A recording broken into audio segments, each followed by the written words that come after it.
9 o'clock hour on a Wednesday is always the N-Word 9 segment. You know that. And that means Charley Wilson from Callahan's General Store jumps in with us. And it's not just any Wednesday. It is the Wednesday that will lead into the U.S.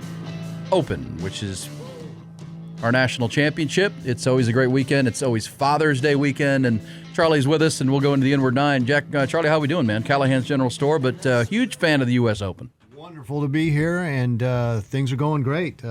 Nice weather here in Austin this week. Still. A little cooler today. Yeah, with the rain, right? We like this up and down in the weather. It's good for business. It's also good for everything to keep growing and keeps the drought away. And look, you brought us Callahan's General Store Nice hats. hats. These are sharp Nice lids. lids. Refresh lid. Yeah. One's a little like this. I'm wearing it on camera right now. I love this new lid, which is cool. But we love the U.S. Open. Can I play a couple things, then we'll get into the N-Word 9, talk to Omar Uresti. The course itself, for folks who are going to, if you know golf, you know Oakmont. It's legendary. This is the 10th time we played our national championship there. First winner was Tommy Armour in 1927 on this course outside Pittsburgh. Dustin Johnson won in 2016. Jack Nicklaus has won there. Ben Hogan, Ernie Els, Larry Nelson. Most notably, Johnny Miller. Yeah. Shot a 63 on a Sunday. Closing round.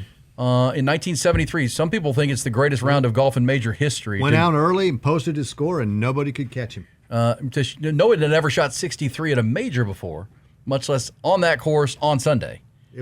Some thought it was the greatest round of golf ever. Yeah, ever played in major championship competition for sure.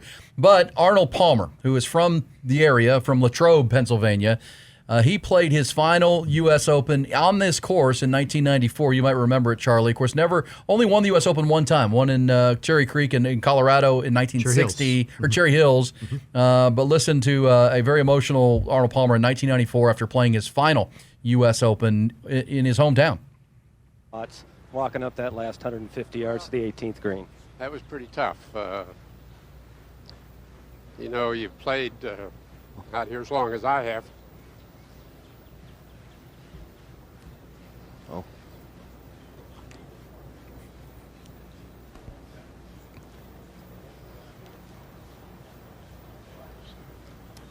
Just have to compose myself. Well, Mark, it's been 40 years, and when you walk up the 18th and you get an ovation like that,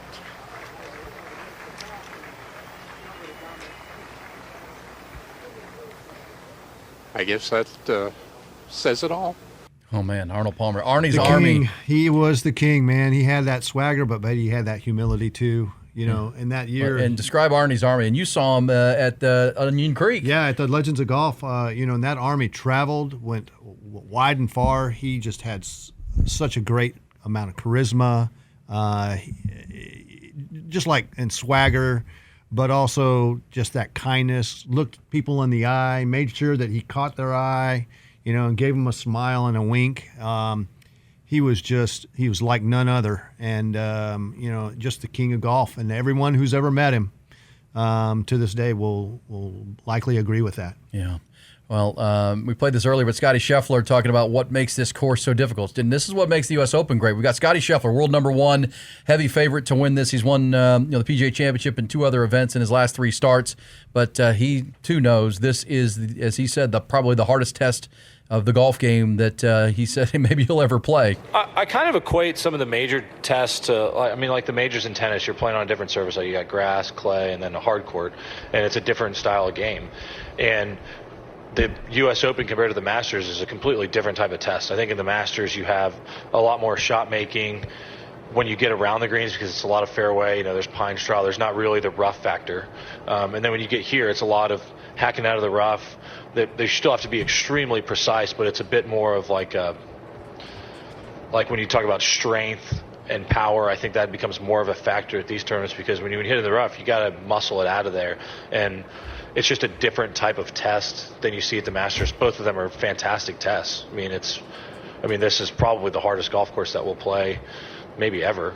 Yeah, so there you go. The rough's brutal, but also what makes the U.S. Open great, too, before we get into our picks and how this is, let's listen to Matt Vogt, who is a dentist and former Oakmont caddy who is qualified for the U.S. Open. Listen to this. How can you not root for this guy? Like trying to pursue amateur golf trying to compete at whatever level that is and get to whatever level I can get to is just, it's almost like a challenge to myself. Like, what can we do? I don't know what that is. And I don't know what my goal, I don't have a specific goal this week. I don't have expectations, and I don't have the same going forward. It's just what's possible. And it's all because I just love I love golf so much. I love the people that you come in contact with. I love the places that you end up. And that's honestly what it's all about for me at this point. That's what a story. Hey, caddy, so he knows this course intimately, and now he's made a point and a challenge to himself to qualify for it this year when it's back at Oakmont. He's a dentist. He's Dr. Eckert. This guy's unbelievable. Wild. Matt Vogt makes the U.S. Open special that it's an open. If you can qualify for it, you can be in it. And then there's this, because he was a caddy. I don't know when he was, but the last time we played here, 2016, and go back even further, when 2007, when the Duck, Angel Cabrera, won it here before he went to prison. Right. Well, the trees are gone, Charlie. The trees are gone. Yeah, it's like a links course. It's just barren. In Pittsburgh, there's trees everywhere, these huge trees. Well, listen to this little piece that I found of where the trees went at Oakmont and why they took them out. The lore is that we took down 1,000 before we got caught. And we did it at night, 4:30, in the morning. By 6:30, the trees that we wanted to attack were gone. Sawdust was gone, leaves were gone, sodded it over. I mean, it was quite a SWAT team out there. I was just a kid, and I took the grounds committee down hole number 1 and showed them a shot that I was in a bunker and there was a tree in front of me. I mean, like 20 feet in front of me. I had no shot. I had to go sideways. The grounds chairman said, Bob's right. We need to take this bunker out. And I about started to cry. And I'm telling you, that was in '83. We didn't take a tree out for 8 or 9 more years. Our golf course was suffocating. We had par 3s that you had to hit a draw off the tee to avoid the trees that were growing into the shot. And a 15, if you cut the ball on 15T, which is a long par 4, your trees are going to knock your ball down. And number 7, and it's just on and on and on. And so we started, basically taking out strategic trees that were affecting the playability of the golf course. And as it continued, and I'm going to tell you, it continued for 20-some years. This was not an overnight project. The more we cleared, we thought the prettier it got. All right. So they start 4:30 in the morning, like Army SEAL Rangers, stealthy, going in and ripping under the trees cover out of the night, taking the trees out and laying sod back down right over them. That wouldn't go good here in Austin, Texas. No. It's a country club. It's a country club. They can do what they want to do with their golf course, and they need to make it like it. They're a traditionalist, and they need to make it like they want it to be. Well, I think that would be the argument, that these trees weren't here when the course was built and designed, and now it's becoming, he said, suffocating, but it's becoming unplayable because these trees, it's 100 years later, these trees are now in the way, and you can trim them back all you want, but these are these great big Pennsylvania trees. I think that's an interesting storyline to this, Charley Wilson from Callahan's General Store. But get it back to what it was when these trees weren't here. Do you have a problem? Anybody have a problem with that? No, I don't have an issue with anything in golf course management and in taking care of your property in that way. You can talk to guys who are course designers, like Ben Crenshaw and Bill Core and Tom Kite and guys from around here. They. And you hear them saying, we're going to have to take some of these trees out, and you almost think, oh my God, that's the worst thing you can do. God gave you a tree, you build a golf course around a tree. Well, sometimes those trees become invasive, and you aren't doing the tree a favor either because of your watering pattern. So there's a lot of rhyme and reason to doing it, and then also to make your golf course just that more interesting, competitive, compelling. Sometimes you have to do that. And yes, I'm sure the golf course management folks do the right things and make sure that trees are planted in other areas nearby that continue to provide the appropriate carbon footprint in the area and whatnot. But golf course management requires cutting the trees back sometimes.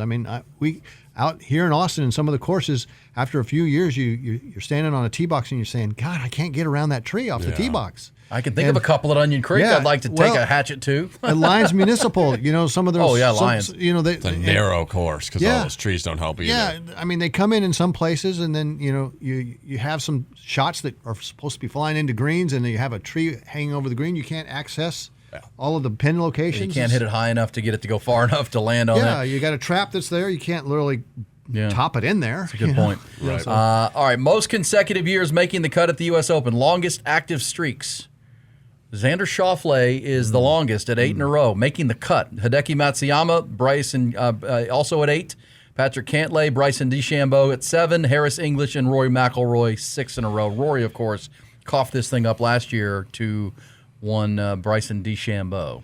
Yeah, it's going to be interesting to see how these guys who are the bombers, and then like to just gouge it out of the rough, how their game holds up this week. I should mention Brooks Koepka has made the cut 10 straight times, but he did not play in 2020. Oh yeah, because of the injury. So he's made the cut in 10 straight. He missed one though. He was talking about consecutively. All right, let's go to the Game Time Hotline in our Inward 9 segment, the back 9 of our week, back 9 of our show. He is Omar Uresti. He is our show pro. How are we doing there, Omar? I'm doing well. How you guys? Have you played Oakmont Country Club? Has that ever been lucky enough or unfortunate enough to play Oakmont? Have you played it?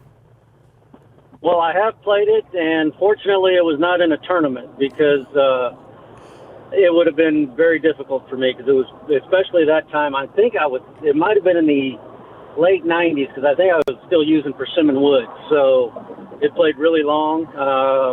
I myself missed the look of some trees on the golf course. I understand taking out, trees with that come into play and that might stunt growth a little bit, but you still got to have some trees out there to protect the golf course from the bombers. All they did was create a less chance for the shorter hitter to win because even though they will hit it straight, they're going to have a hard time getting it to stop on the greens. And, the bombers are going to have a much easier time, although not easy, but it'll be a little better for the bombers to hit shots into the greens and try to get it close. It's a good point because you hit it bombing out there and there's a tree there. You're stuck behind a tree or under a tree that's now gone. Now you have a clear shot at the green and you just grip it and rip it. Omar Uresti. Omar, what was your takeaway? Very difficult, but what makes it, we've heard the greens and how difficult the undulation is, just makes it, just an unbelievable test of golf. Yeah, it's going to be a premium on the tee shots with the rough the way it is, and if you're in the rough, it's going to be hard to get it to stop on these greens. And from what I remember, they had quite a bit of slope to them, but I believe they've changed the greens up a little bit since I played it, so I'm not sure what the slopes are now. But they did anything like they did to Congressional. They went in, and I played the Senior PGA a few weeks ago at Congressional, and it was a totally different golf course than it used to be. They took out 1,100 trees and widened the fairways and made the greens kind of putt-putt, a lot of slopes and undulations and small little tiers. So the longer hitter, once again, had a better opportunity to score well. Yeah. Well, it's all about the long ball, apparently, here. Omar, the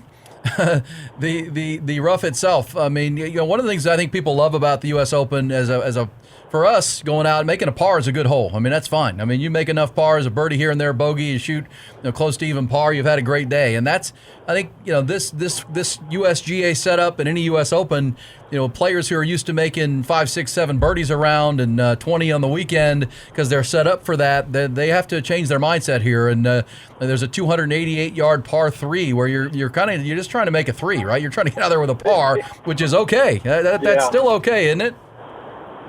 Yes, it is. It is. I remember that hole. I played it kind of on a cool, damp day, so I hit a pretty good drive, and I still wasn't able to reach it. But like I said, this was back when I was still using persimmon, so I didn't hit it the ball didn't go quite as far as it does now. But it is. That's one thing I did like about the U.S. Open when I was playing, that you had to hit. It was a premium on the tee shot, and you had to hit fairways in order to give yourself a chance to, get it on the green and close to the hole. So I played Shinnecock one year in 1995, the year Corey Pavin won, and I finished like 45th. But I guess the thing that I was proud of that week was I made nothing worse than bogey. Oh wow! So with all the heather, and they had some trees as well, but not a lot, and the rough was thick, I was able to get around that course with nothing worse than bogey and made a lot of pars. Just didn't make enough birdies. Yeah, well, that's the challenge here at the U.S. Open. Hey, Omar, can you explain to our audience and to me that this whole thing with Rory and Scotty and the drivers that got clipped or whatever they call it or didn't qualify, what does that mean? And Rory's still kind of frustrated by the whole deal. He's got a new driver from TaylorMade. What is the rule or a new rule that has caused caused Rory to be a little bit frustrated? Well, I think it's what they call the spring effect coming off the face. So at a certain speed, the ball has to come off below a certain swing speed, I guess. The ball has to come off at a certain velocity.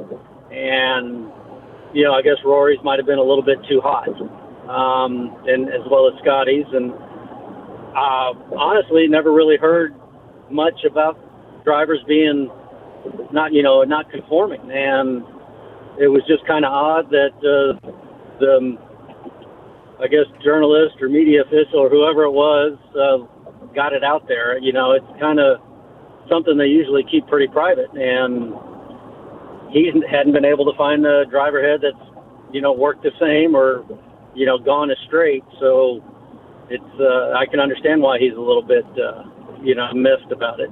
Yeah, and he's also miffed that it got out. Like, it was supposed to be private. Somebody got reported. No one reported Scotty's driver, and it made Rory look bad, I think, a little bit, and he wasn't real happy that someone leaked it from the PGA side and from the media side because that's supposed to say private.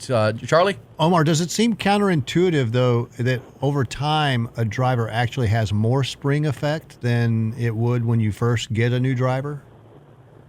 Absolutely. And especially as hard as they swing at the ball. Usually, like I had a driver last year and had been using it for 2 years, and all of a sudden I felt like I was hitting it about 5 to 10 yards further, and then the next thing I know, it has a crack in it. And it cracked on me at the Senior U.S. Open up in Rhode Island on the 10th hole on Friday. And I had to put another driver into play on Saturday, and it cost me about 7 or 8 shots because it didn't match up the same. Man, that's how precise it is. Any favorites this weekend, Omar? I mean, I know you as a lifetime Longhorn. Omar Uresti is with us, as he is each Wednesday. Scotty Scheffler, Jordan Spieth, these Longhorns out there. But anybody else you think this game might suit them, this course, a little bit?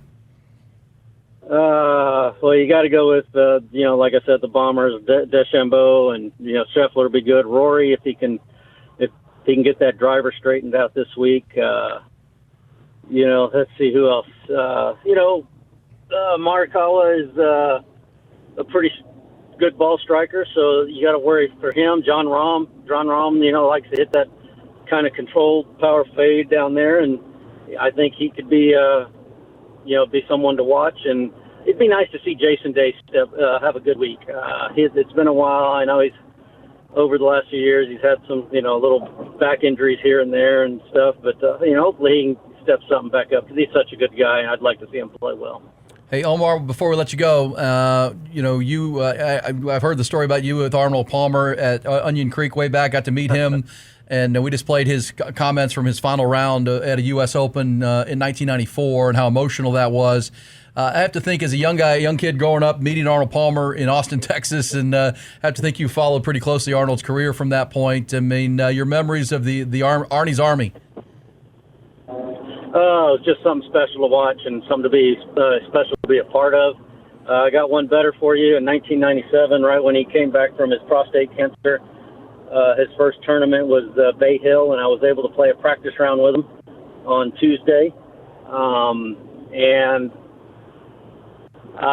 He would, I don't know if he was very happy with me, but because he'd make a birdie, and then I would cover him up a few times. So, and then that week I ended up finishing third. I tied for third that week. That was the year Phil Mickelson won, shot like 31 on the front nine the last day.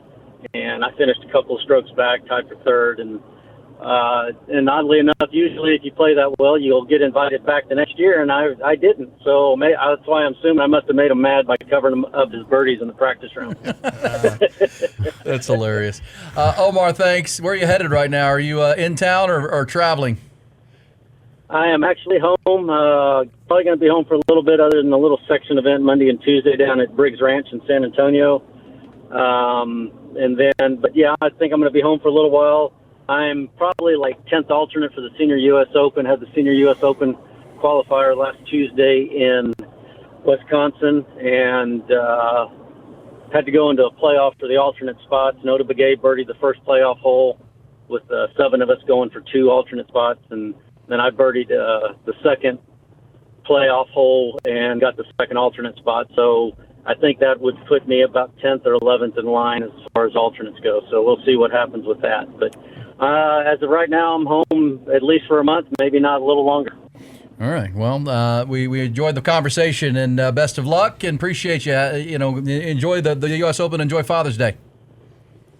All righty. Thank you very much. Y'all have a great weekend as well. All right, Omar Uresti, brought to you by Callahan's General Store. Do we want to get a quick time out? We'll come back and make some picks on this. And then we'll go horns at half-fast because I need your picks, Charlie. But tell them why to get to Callahan's for Father's Day weekend, right? Hey, we got some live music out there, 12 to 3. Silver Wings. Silver Wings. Mike Young and his band playing out there at Callahan's. You know, Mike. Those of you who know Mike also know that he's worked at Callahan's for many years. So come out and see Mike and his band playing from 12 to 3.